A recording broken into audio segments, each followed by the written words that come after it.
All right, so let's try one more where we're going to be solving an equation. This time, this one looks a little bit more complex because we have so much going on the left-hand side, nested parentheses.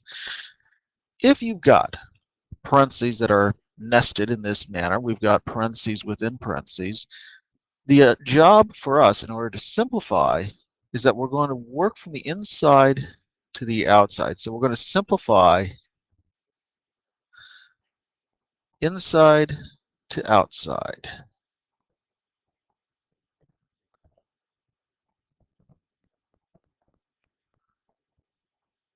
All right, so to simplify from inside to outside, that means that we're going to have to start with this parentheses where we've got negative 2 multiplied by 5x plus 1. So let's rewrite our expression here on the left once. We've got 5 times the quantity, 6 minus 10x minus 2. Remember, we're taking that negative 2 and we're distributing it to both terms, 5x and plus 1, equally, equals 8x minus 9. Now, when I say simplify, we should always take the opportunity to make sure that we simplify completely inside parentheses before you start multiplying things through. So let's do that. I don't need this equal sign out here. We should always just carry one equal sign in an equation at a time. So I'm going to take 5, and this quantity becomes 6 minus 2, that's 4, minus 10x,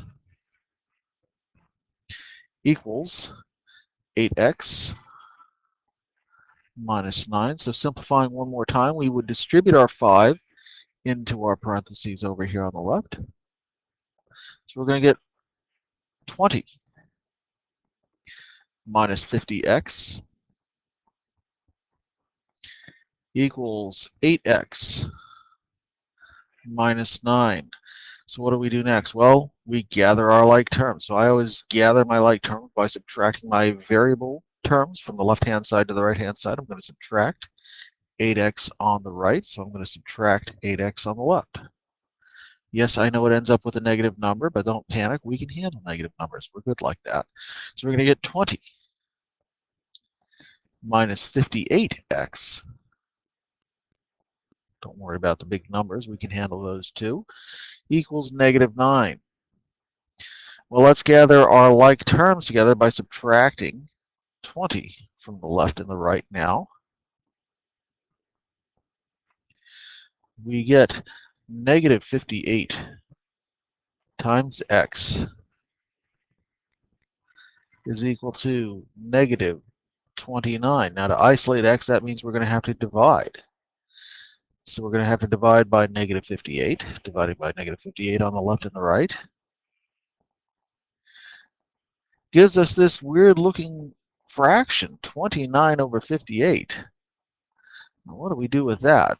Remember, the two negatives divide out right here, but is that reducible at all? Maybe something about that 58 seems familiar when it comes to 29. So if I check that out, I would note that 29 times 2 does indeed give me 58 because 9 times 2 is 18.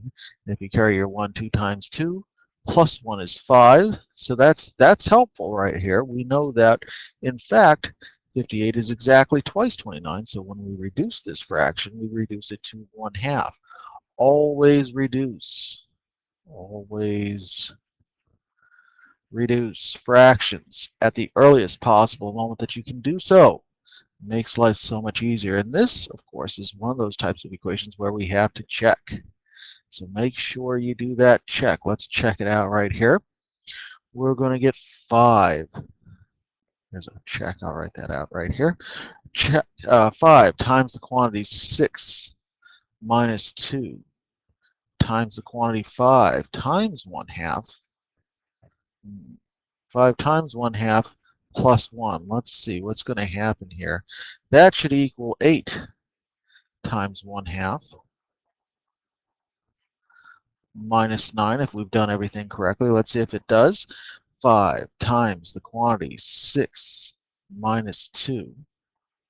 Multiply by 5 times 1/2. That's 5/2 plus 1. Plus 1 equals, let's see, 8 times 1/2 is 4, minus 9. Let's see, we need to do a little bit more fraction addition. Sorry, this is kind of a pain for everybody, but I know that you guys can handle it.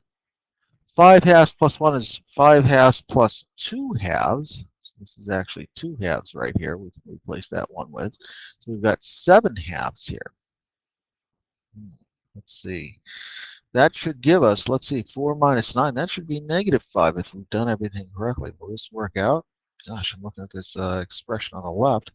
Let's try it out. 6 minus 2 times 7/2. Well, 7/2 is a half, and that 2 over 1 takes care of that very nicely. Gets rid of that half, gives us 6 minus 7. Do we come up with -5? Well, it's beginning to look like it, because 5 times -1 is indeed -5. So it looks like we've done our jobs correctly right here. We get -5 on both sides of our equation with my leaky pen, but it checks out.